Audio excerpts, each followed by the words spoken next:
Nous nous sommes engagés à défendre les droits de notre jeune compatriote, Adji Raby Sarr, et les principes fondamentaux de notre République.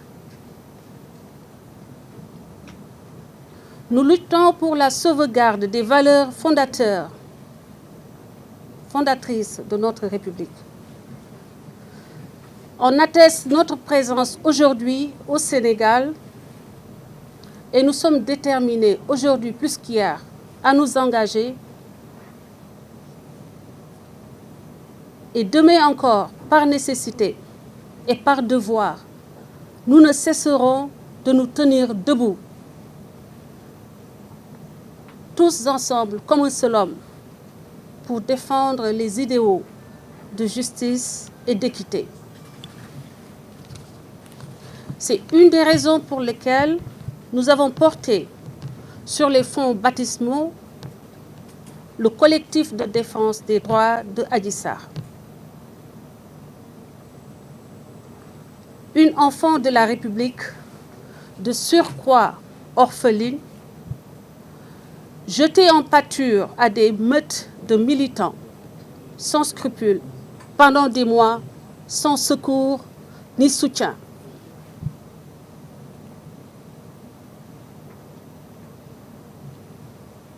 Avec la complicité, hélas, de ceux qui étaient censés la défendre, c'est-à-dire les organismes dédiés à la défense des droits des femmes, qui, par leur silence, ont implicitement permis à des militants et à des journalistes, à la solde d'un homme politique, de s'acharner sur une jeune fille de 20 ans, de la diffamer, de la conspuer, de la salir, de marcher sur sa dignité des mois durant. Face au silence donc de ces organisations qui ont pour sacerdoce de défendre la femme en général, mais plus particulièrement la femme sénégalaise, nous avons porté donc le collectif de défense des droits de Adji Sarr sur les fonds baptismaux. Notre parcours renseigne à suffisance sur les principes qui nous meuvent en avant. Nous n'avons jamais milité pour des personnes.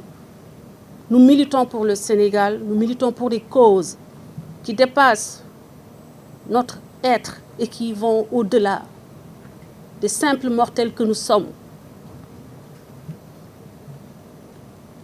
Auparavant, j'ai défendu celui qui aujourd'hui est accusé, celui qui aujourd'hui est un violeur présumé. Je l'ai défendu comme j'ai défendu d'autres personnes qui, à un moment de leur parcours politique, ont eu maille avec la justice. Et j'avais défendu ces personnes-là parce que convaincus qu'ils étaient du bon côté, c'est-à-dire du côté de la vérité. Nous ne sommes pas aujourd'hui du côté de cet homme politique parce qu'il n'est pas du côté de la vérité. Notre choix est entre la culture du culte de la personnalité ou le choix de la République impersonnelle, au-dessus de toutes les personnes qui y vivent, au-dessus de tous les citoyens.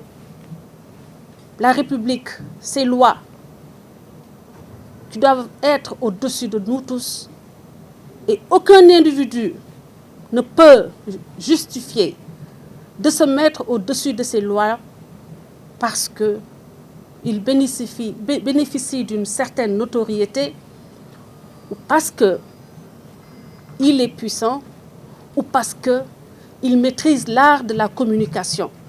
Nous encourageons les femmes comme Adji Raby Sarr, victimes, silencieuses, des années durant, des semaines durant, des mois durant, à sortir, à briser ce silence. Sortez, dénoncez. libérez la parole. Votre pays est là pour vous défendre. Et nous veillerons à ce que désormais, aucune femme ne subisse le sort qu'a subi Adji Raby Sarr.